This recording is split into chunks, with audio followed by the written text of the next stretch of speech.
कृष्णाय वासुदेवाय हरहे परमात्मने प्रणतक्लेशनाशाय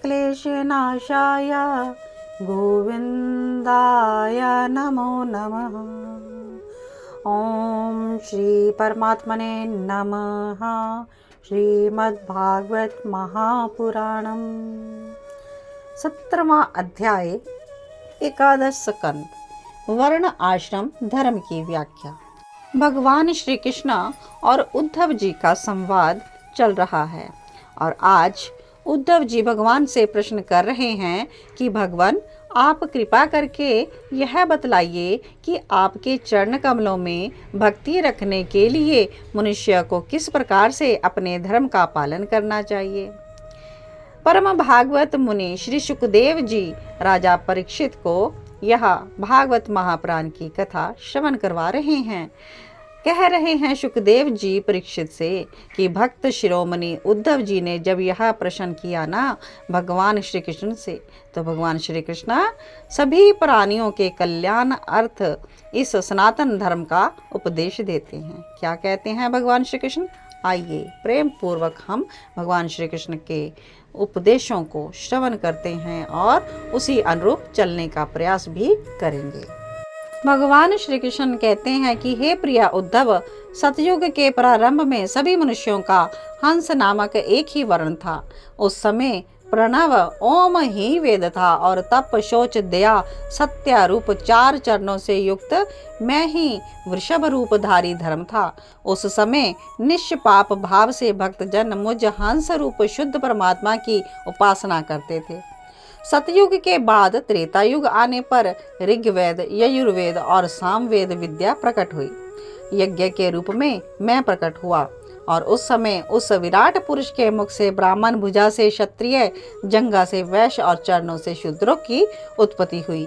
वह विराट पुरुष मैं ही हूँ। मेरे उरुस्थल से गृहस्थ आश्रम, हृदय से ब्रह्म आश्रम और वक्षस्थल से वानप्रस्थ आश्रम और मस्तक से संन्यास आश्रम की उत्पत्ति हुई।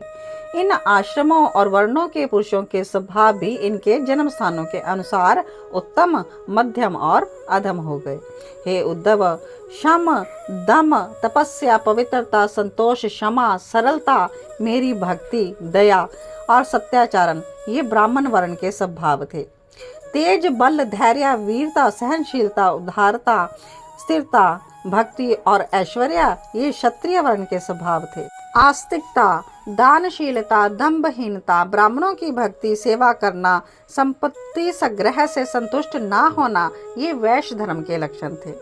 और ब्राह्मण, गो, देवता, स्वामी की निष्कपट भाव से सेवा करना और उसी में जो मिल जाए ये शूद्र वर्ण के स्वभाव थे। और इसके अलावा जो अपवित्र रहते हैं, झूठ बोलते हैं, चोरी करते, नास्तिक हैं, लोक परलोक की परवाह ही नहीं करते, व्यर्थ का झगड़ा करते हैं, कामुक, क्रोधी और तृष्णाओं के वश में रहते हैं, वे पापी स्वभाव के वर्ण वाले हैं। यानी उनका स्वभाव क्या है?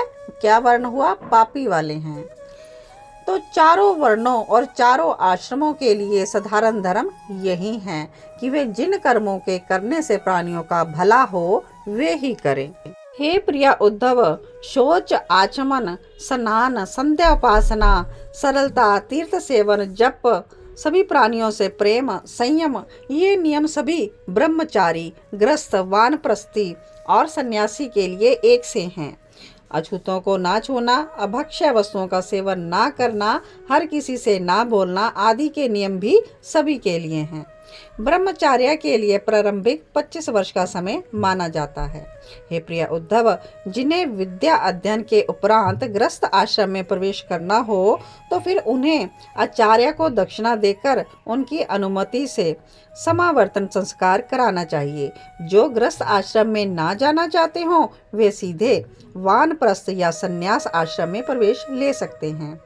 गृहस्थ आश्रम में प्रवेश के लिए कुलीन कन्या से विवाह आवश्यक है और विवाह अपने ही वर्ण में करना चाहिए और वधू की उम्र वर से छोटी होनी चाहिए। अगर अन्य वर्ण की कन्या से विवाह करना हो तो अपने से निम्न वर्ण की कन्या से विवाह कर सकता है। यज्ञ, अध्ययन, दान आदि करने का अधिकार ब्राह्मण, क्षत्रिय, वैश्य तीनों को समान रूप से प्राप्त है, परंतु दान लेने, पढ़ाने और संस्कार तथा यज्ञ कराने का अधिकार ब्राह्मणों को दिया जाता है। हे उद्धव, ब्राह्मण का शरीर पाना अत्यंत दुर्लभ है। यह जीवन भोगों के लिए नहीं है, अपितु जीवन पर्यंत स्वाध्याय, अध्ययन करने का, तपस्या करने कराने का, अंत में और अनंत भगवान के अनंत स्वरूप को पाने का अर्थात मोक्ष प्राप्ति के लिए है। जो ब्राह्मण घर में रहकर अपने महान धर्म का निष्काम पालन करता है, संतोष पूर्वक जीवन यापन करता है, वह अपना प्राण, शरीर, अंतःकरण और आत्मा मुझे समर्पित कर देता है, कहीं भी आसक्ति नहीं करता। वह बिना संन्यास लिए ही परम शांति स्वरूप परम पद को प्राप्त कर लेता है। तो क्षत्रिय राजा का कर्तव्य है कि वह प्रजा की रक्षा करे, उन्हें कष्टों से बचाए। जो क्षत्रिय राजा इस प्रकार रक्षा के दायित्व को निभाता है, वे सारे पापों से मुक्त होकर अंत समय में सूर्य के समान तेजस्वी विमान पर चढ़कर स्वर्गलोक में जाता है और इंद्र के समान सुख भोगता है। यदि क्षत्रिय इस प्रकार जीवन यापन ना कर सके तो उसे वैश्यवृत्ति अपना लेनी चाहिए। हे उद्धव, गृहस्थ के लिए आवश्यक है कि वह विद्या अध्ययन, ब्रह्म यज्ञ, तर्पण, देव यज्ञ, भूत यज्ञ, अन्नदान, अतिथि सत्कार, ऋषि सेवा, प्राणियों की सेवा यथाशक्ति प्रतिदिन करे। उसे कुटुंब में आसक्त नहीं होना चाहिए। पूजा पाठ और भजन कीर्तन में वह प्रमाद ना करे।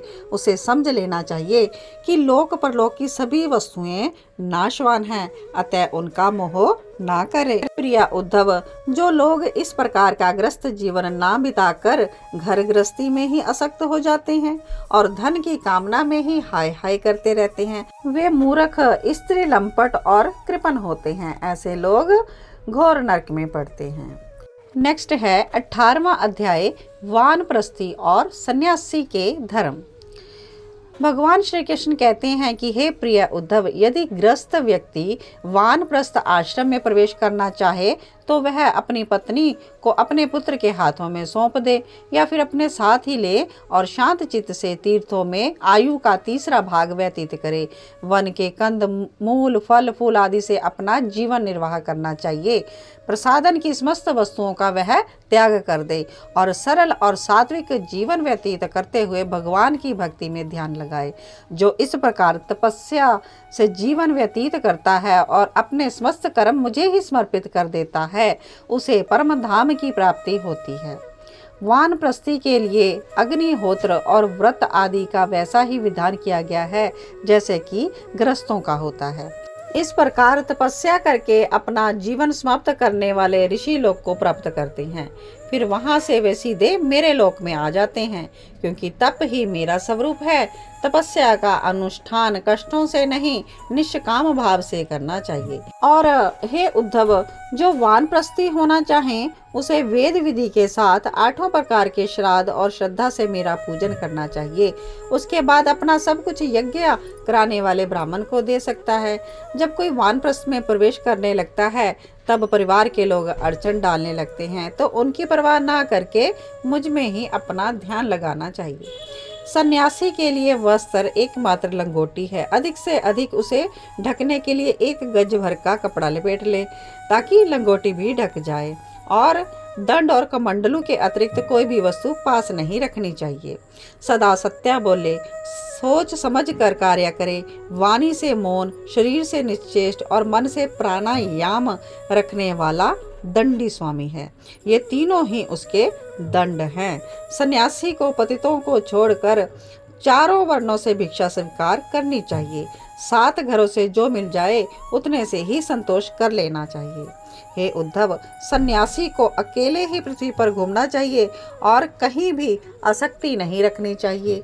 इंद्रियों को अपने वश में रखना चाहिए। प्रतिकूल परिस्थितियों में उसे धैर्य नहीं खोना चाहिए। सदैव परमात्मा का अनुभव करते रहना चाहिए। किसी भी प्राणी से वैर नहीं रखना चाहिए। सन्यासी का मुख्य धर्म शांति और अहिंसा है। उसके लिए ब्रह्मचर्य, तपस्या, शौच, संतोष और समस्त प्राणियों से प्रेम भाव रखना उसका नित्य कर्म होना चाहिए।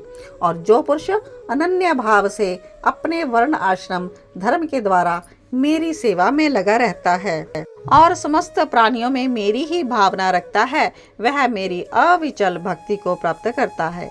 जो व्यक्ति मेरे स्वरूप को जान लेता है और ज्ञान विज्ञान से संपन्न होकर मुझे प्राप्त करता है, उसे अनायास ही परम कल्याण स्वरूप मोक्ष की प्राप्ति हो जाती है। इति श्रीमद्भागवत महापुराणम।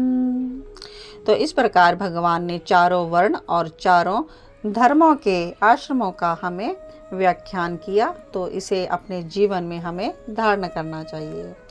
जय श्री कृष्णा। आप सभी के हृदयस्थ बैठे प्रिया प्रीतम को मेरा कोटि कोटि वंदन।